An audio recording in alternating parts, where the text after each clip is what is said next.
time of tragedy. We also know that many were injured and some are still in hospital.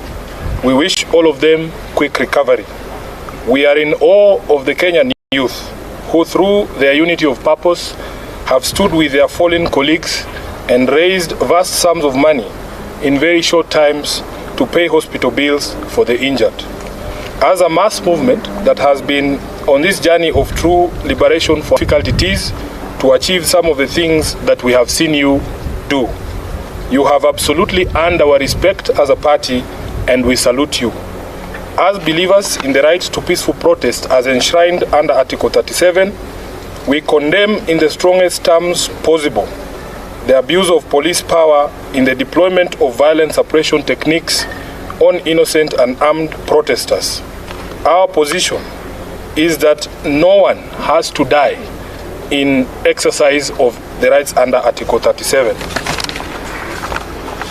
We further condemn the ongoing arbitrary abductions of innocent Kenyans who are carted away in the most violent and inhumane manner and held incommunicado for days. As we speak, the reports are that upwards of 50 individuals have been illegally abducted and their whereabouts remain unknown. To make it worse, it is clear that no one in government is ready to take responsibility, to render an apology, or to make amends. The head of state himself has tried to distance his regime from these killings, injuries, and abductions, instead conjuring up theories when everyone can see the blood on his hands. We have the most callous, insensitive, and obtuse regime in the history of Kenya. It is no wonder that chants of Ruto must go are ringing out all across our land.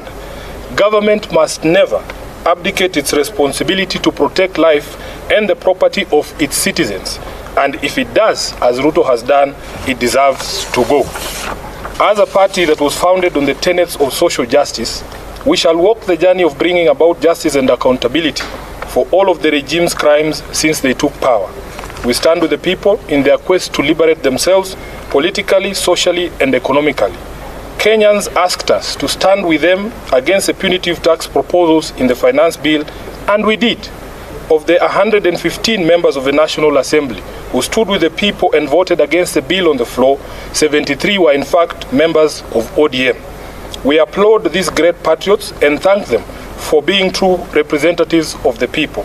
As a party, we celebrate you for being on the right side of history, and the party has charged the Honorable Opio Andai and the Whip, Junet Mohammed, to convey this message to each individual member who stood with the people of Kenya. Sadly, a few of our members went against the wishes of the people and sided with the oppressor, and we will speak to the consequences shortly. In light of this state of affairs, the meeting has resolved as follows. Number one, that it is time for all of us in the political leadership to begin to listen. Listen to what the people are saying and not to our own voices. The young people have spoken in plain language that should be clear to everyone. Let's not be vague. Let's just do what the young people are telling the government to do. Number two, we consider this to be Kenya's last best chance. The youth have given our country our last best chance. We either seize it and swim with it by implementing all their demands, or we ignore it and sink the country altogether. Number three, that the Kenya Kwanza regime must take full responsibility for all the deaths, injuries, and destruction of property arising from the violent suppression of peaceful protests. The president must publicly direct his security organs to forthwith seize the ongoing abductions, an exercise that we believe is being undertaken with his full approval and the approval of the state. He must account for and order the release of all detainees abducted by these security agencies. Number four, that the Independent Police Oversight Authority must expedite investigations into all these incidents, including allegations of mass murder by police in Githurai and in Rongai. We were shocked to watch the president claim on live television that only one life was lost. It tells you how out of touch with reality he is. Number five, that in our view, what happened on the 25th of June 2024 amounted to a vote of no confidence in the Ruto regime. It is clear that this fact is totally lost on Ruto. It is reflected in his petulant proposals on how we manage our economy following the rejection of his tax bill. Instead of focusing on cutting wastage, opulence and corruption in his regime, he is hitting back at the Kenyan people with threats to cut funding for the judiciary and the county governments. 6, that the ODM party will support credible austerity measures in the executive and in parliament. These two institutions have been expressly indicted by the people as citadels of largesse and wastage, with fresh memory of the invasion of parliament and standing threats for occupation of the executive seat of power. These two institutions must have an honest introspection on their contribution to our current predicament and take measures to lessen the taxpayers' burden. As a party funded by taxpayers ourselves, we will also be taking steps to scale down on our presence across the country and some of our activities to reflect this new economic reality. Lastly, that ODM shall initiate and lead recall processes in the following constituencies in light of the current office holders' repeated violation of their sacred oath and the wishes of their electorate. Number 1, Game constituency. Number 2, Bondo constituency. Number 3, Navaholo constituency. Number 4, Kajiado Central. Number 5, Ikolomani. And lastly, Suba South in Homa Bay. Thank you. That is the end of the statement. Very good. Yeah, we do.